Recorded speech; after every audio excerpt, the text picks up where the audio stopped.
Assalamualaikum warahmatullahi wabarakatuh.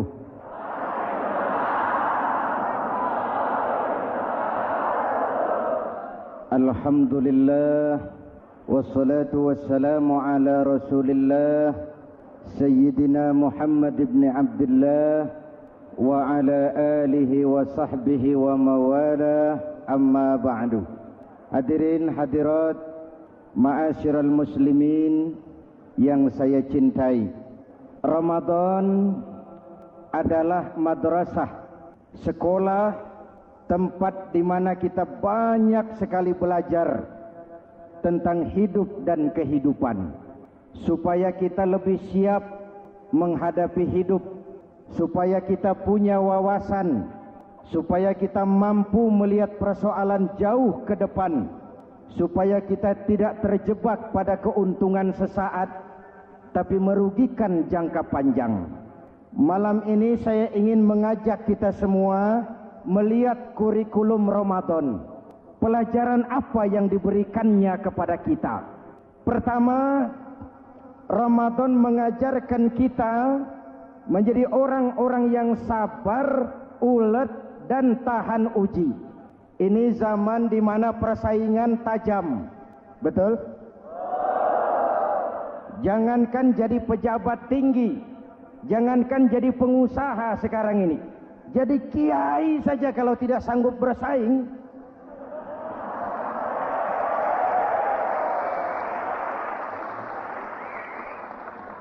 ini bahasa kasar tapi jujur. Karena orang sekarang hidup di zaman banyak pilihan. Akibat persaingan yang semakin tajam, orang sering kehilangan kesabaran. Kepengen cepat kaya, lalu tidak sabar. Makan renten, nipu orang, buka peternakan tuyul, korupsi. Sekarang ini kan lagi santer Bulog Gate jilid 2. Rupanya memang tajam uang Bulog itu. Bulog sudah memakan salah seorang mantan ketuanya, berdoa amang. Bulog sudah memakan seorang presiden. Sekarang Bulog sedang mengarah kepada ketua DPR. Kita lihat hasilnya.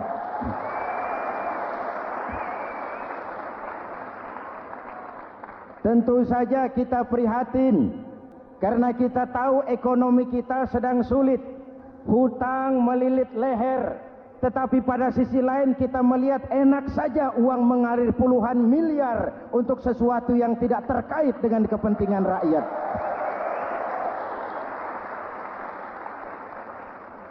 Karena itu puasa mendidik kita sabar, biar lapar melilit perut, biar haus mencekik tenggorokan. Kalau maghrib belum datang, jangan sentuh makanan, jangan ambil minuman, sabar.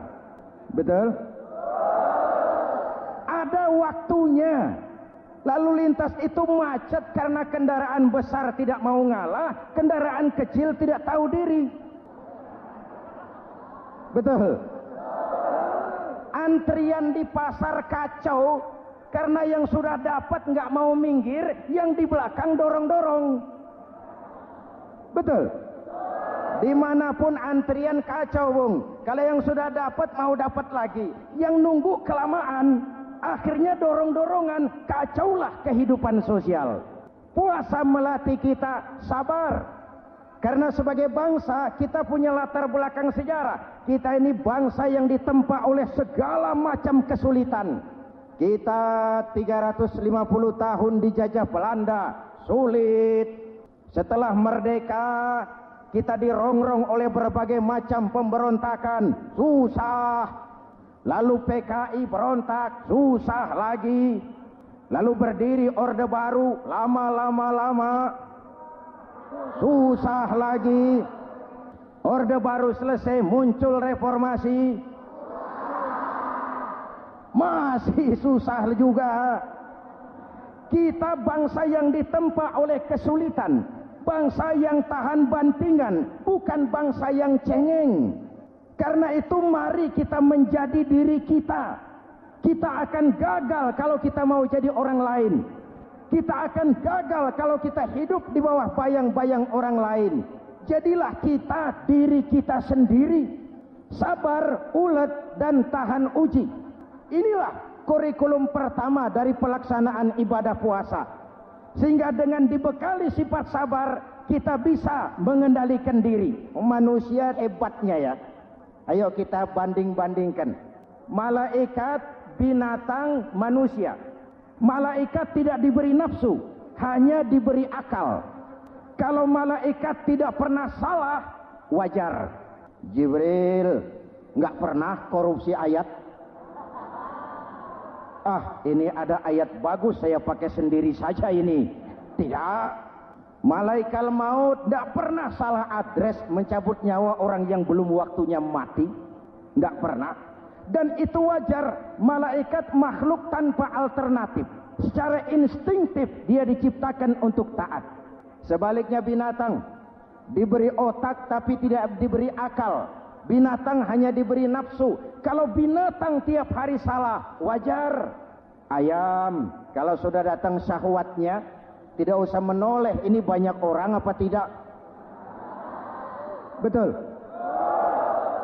Kuda keliling kota tidak pakai celana, tenang saja. Betul. Dan wajar, namanya juga binatang. Sedangkan manusia diberikan akal dan diberikan nafsu. Tiap hari terjadi perjuangan. Kadang akal menang, kadang nafsu yang menang. Ketika akal menang, kita lebih tinggi dari malaikat. Ketika nafsu yang menang, kita lebih rendah daripada binatang. Hadirin yang saya cintai, itu pelajaran pertama, sabar, ulet, tahan uji. Lalu pelajaran yang kedua, melahirkan sikap istiqomah, punya stabilitas temperatur batin, istilah sekarang. Soal istiqomah ini saya tidak akan menjelaskan pengertiannya, saya mau cerita saja. Mau dengar nggak? Ini tentang istiqomah.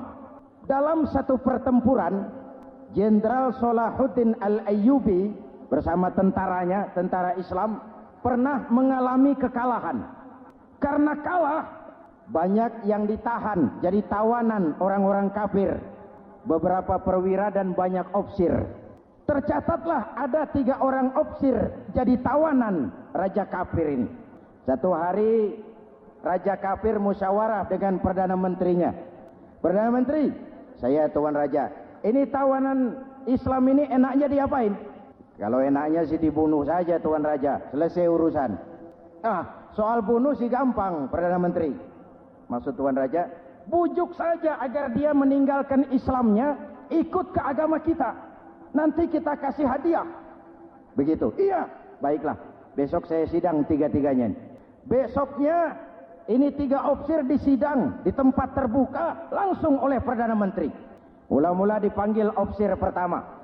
Ofsir pertama, ya perdana menteri, sini. Baik. Kamu tahu kamu siapa? Tahu. Siapa kamu? Tawanan. Iya, kalau tawanan bisa diatur kan? Diatur bagaimana? Kamu mau nggak ikut saya bersama Tuan Raja meninggalkan Islam agamamu, mengkhianati saudara-saudaramu sebangsa, setanah air, sekeyakinan? Ikut dengan saya, tinggalkan Islam. Nanti kamu akan saya angkat jadi pejabat tinggi, gaji cukup, rumah cukup, kendaraan cukup, istri cukup. Tapi kalau kamu menolak, kamu akan saya bunuh. Tuan Perdana Menteri, ya. Apa Anda menyangka selama ini saya berjuang karena kepengen kedudukan yang tinggi? Nih. Tuan menyangka saya berjuang ini karena kepengen harta yang banyak, jaminan hari depan yang memadai? Tidak, Tuan Perdana Menteri. Saya tinggalkan keluarga, kampung halaman, sanak famili, handai taulan. Saya jihad karena mengharap ridho Allah Subhanahu wa ta'ala. Tapi sekarang kamu tawanan kan? Itu resiko perjuangan. Kamu tidak mau meninggalkan Islam? Tidak. Kamu akan saya bunuh. Silakan. Kamu tidak takut mati? Tidak. Kamu berani dari kemarin. Apa dikira baru sekarang saya berani? Tuan Perdana Menteri, saya berharap memang saat-saat seperti ini bisa saya temukan. Ibadah saya sedikit, solat saya kurang, puasa saya kurang. Barangkali dengan jihad saya bersimbah darah, mati di tangan Tuhan, Allah akan mengampuni dosa-dosa saya dan saya dapat tiket untuk mencapai keridhaannya.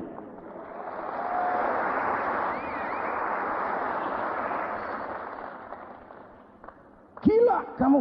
Biarin. Kalau ini Tuhan anggap gila, saya bisa berbuat lebih gila dari ini. Saya bunuh kamu. Bunuh. Algojo. Dipancung. Deal. Ini terlepas kepalanya dari badannya. Menggeluntung kepalanya ke bawah. Jatuh bergelindingan. Itu kepala lepas dari badan. Ngaji. Baca ayat Quran. Sampai Perdana Menteri bingung. Minggir, minggir. Ini ada kepala ngaji.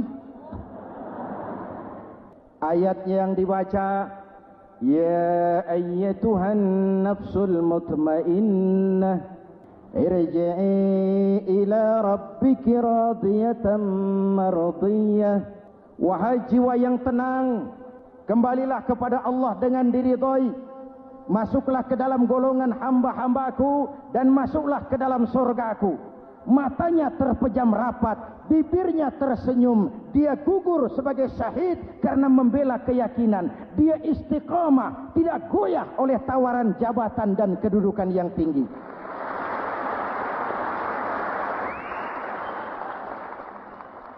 Perdana Menteri geleng kepala.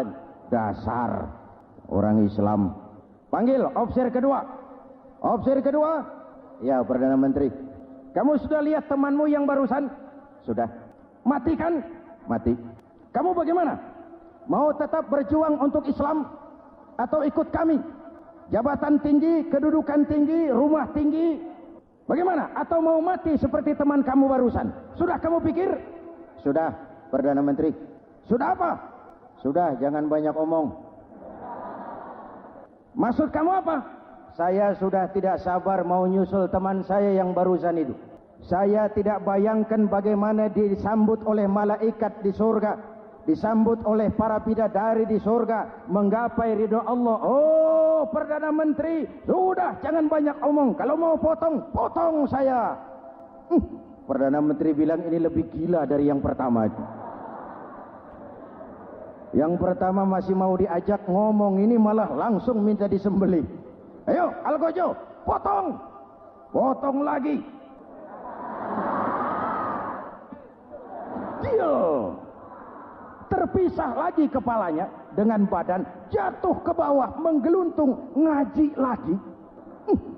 Ayatnya yang dibaca, wujuhun yawma izin nadirah ila rabbiha nazirah. Muka mereka hari itu berseri-seri. Kepada ridho Allah mereka memandang. Bibirnya senyum, matanya terpejam. Dan dia ajal dengan husnul khatimah, mendapat syahid karena teguh punya keyakinan, istiqamah dalam perjuangan, tidak goyang, tidak mencela dan mencele.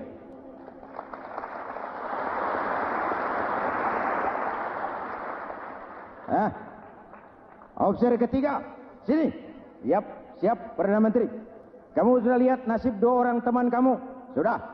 Mati kan? Mati. Kamu mau seperti dia? Oh, tidak, Perdana Menteri. Saya tidak mau mati. Daripada mati kan lebih baik hidup. Kamu mau ikut saya? Mau, Perdana Menteri. Mau. Gaji besar, rumah besar, kendaraan besar, istri.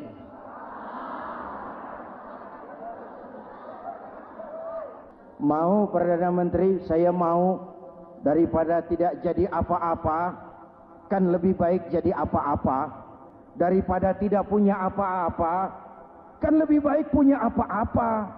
Oh, jadi kamu selama ini berjuang karena mau cari apa-apa? Iya, bagus. Nanti saya musyawarah sama Raja. Kamu diangkat jadi bupati di mana? Tunggu ya. Perdana Menteri laporan, Tuan Raja. Ya, ini officer ketiga kelihatannya baik ini. Dia mau mengkhianati teman-temannya, sebangsa, setanah air, sekeyakinan. mengkhianati bangsanya, meninggalkan agamanya, dia mau ikut kita angkat jadi pejabat. Di mana dia? Raja senyum. Oh, soal angkat mengangkat sih gampang, Perdana Menteri. Cuma saya pikir-pikir opsi ketiga ini kok tegel-tegelin, kok sampai hati ya. Temannya sendiri, seiman, sekeyakinan, sebangsa, setanah air dikhianati karena mengejar jabatan, harta, kedudukan. Orang itu, Perdana Menteri, kalau sudah mau mengkhianati saudaranya sendiri, apalagi orang lain.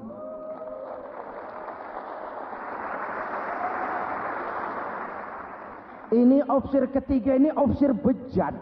Anda bayangkan temannya sendiri dikhianati, nanti kalau ada kesempatan kita ditikam dari belakang.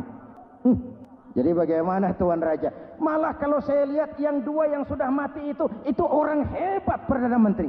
Punya pendirian, istiqamah. Malah kalau bisa yang dua itu dihidupin lagi. Loh, dihidupin bagaimana Tuan Raja, sudah kadang mati. Jadi bagaimana ya opsi ketiga ini? Bunuh, bunuh, bunuh.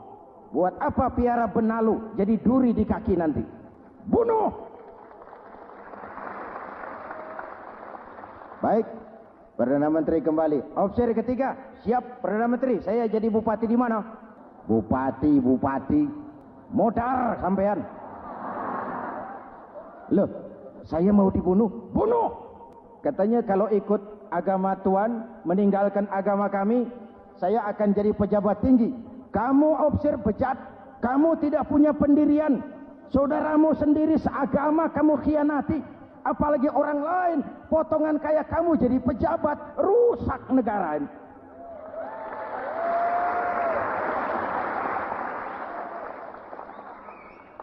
Hadirin hadirat yang berbahagia, saya lanjutkan cerita ini, nanti kesimpulan diambil sendiri-sendiri. Jadi saya mau dibunuh Tuan Perdana Menteri. Ya, kamu mau dibunuh. Tidak jadi pejabat. Tidak. Kamu bejat. Bejat kok mau jadi pejabat. Nanti juga kalau kamu jadi pejabat, paling kerjamu memperkaya dirimu sendiri, paling banter keluargamu dan golonganmu. Rakyat tetap saja tidak terurus.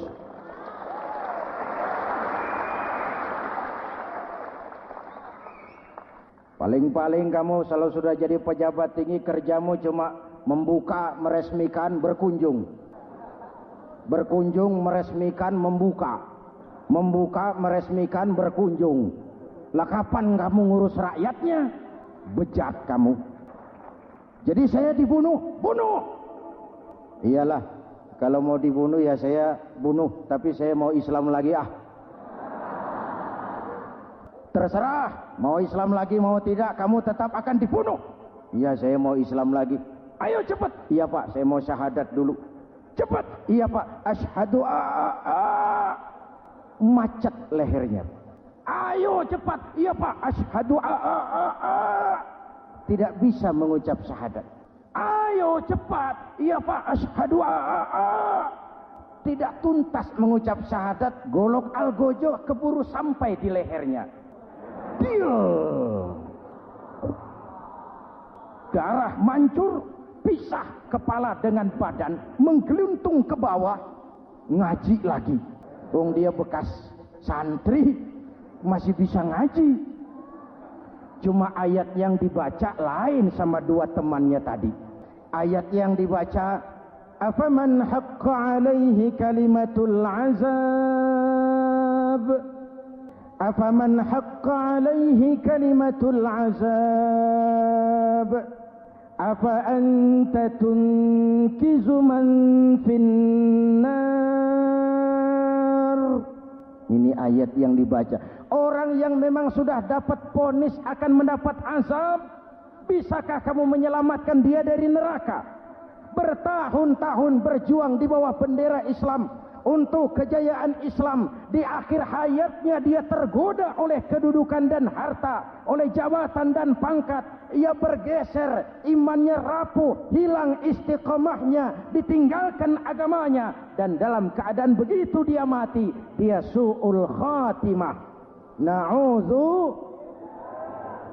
Hadirin, apa guna saya ungkapkan ini? Mari kita belajar, perlu stabilitas temperatur batin.